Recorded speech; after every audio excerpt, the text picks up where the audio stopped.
హైదరాబాద్లోని ఉప్పల్ వేదికగా ఐపీఎల్ 7వ మ్యాచ్ ఎస్ఆర్హెచ్, ఎల్ఎస్జీ జట్ల మధ్య జరగగా ఈ మ్యాచ్లో హైదరాబాద్పై లక్నో జట్టు 5 వికెట్ల తేడాతో విజయం సాధించి ఎస్ఆర్హెచ్కి సొంత గడ్డపై ఊహించని రీతిలో షాక్ ఇచ్చింది.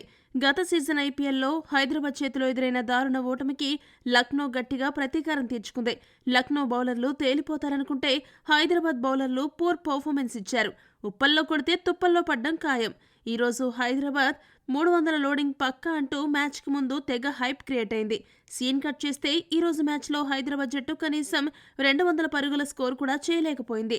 190 పరుగులకు పరిమితమైంది. ఇక ఉప్పల్ లాంటి బ్యాటింగ్ పిచ్పై ఛేదించాల్సిన లక్ష్యం చిన్నదే కావడంతో లక్నో బ్యాటర్లు ఆడుతూ పాడుతూ మ్యాచ్ని ముగించేశారు. ఇక మ్యాచ్ అనంతరం హైదరాబాద్ జట్టు కెప్టెన్ ప్యాట్ కమిన్స్ సొంత గడ్డపై ఎదురైన ఓటమిపై స్పందిస్తూ ఏమన్నాడంటే, ఈ మ్యాచ్లో మేము ఇలా ఓడిపోవడాన్ని అస్సలు ఊహించలేదు. ఎందుకో ఈరోజు మ్యాచ్ ఆరంభం నుండి మాకు ఏదీ కలిసి రాలేదు. బ్యాటింగ్లో మేము మా ఫ్యాన్స్ని తప్పకుండా నిరాశపరిచాము. పిచ్ బాగానే ఉంది, కానీ మేము కొద్దిగా తడబడి వికెట్లు చేజార్చుకుని భారీ లక్ష్యాన్ని ప్రత్యర్థి ముందు ఉంచలేకపోయాము. లక్నో జట్టు చాలా బాగా ప్లాన్ చేసి మమ్మల్ని పరుగులు చేయనివ్వకుండా కట్టడి చేసింది. ఆ జట్టు బౌలర్లకు క్రెడిట్ మొత్తం ఇవ్వాలి.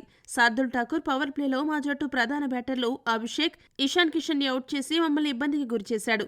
ఇక లక్నో జట్టు తరపున పూరన్ భీకర హిట్టింగ్తో మాపై ఎదురుదాడి చేసి మమ్మల్ని గేమ్లోకి తిరిగి రావడానికి అవకాశం ఇవ్వలేదు. చెప్పాలంటే మా బౌలింగ్ కూడా ఆశించినంత స్థాయిలో చేయలేదు. అన్ని విభాగాల్లోనూ ఈరోజు లక్నో జట్టు మాకంటే మెరుగైన ప్రదర్శన చేసింది. అయితే త్వరగా మేము మా లోపాలను సరిచేసుకుంటామని కమిన్స్ ముగించాడు. ఈ వీడియో కనుక మీకు నచ్చినట్టయితే లైక్, షేర్, కామెంట్ చేయండి.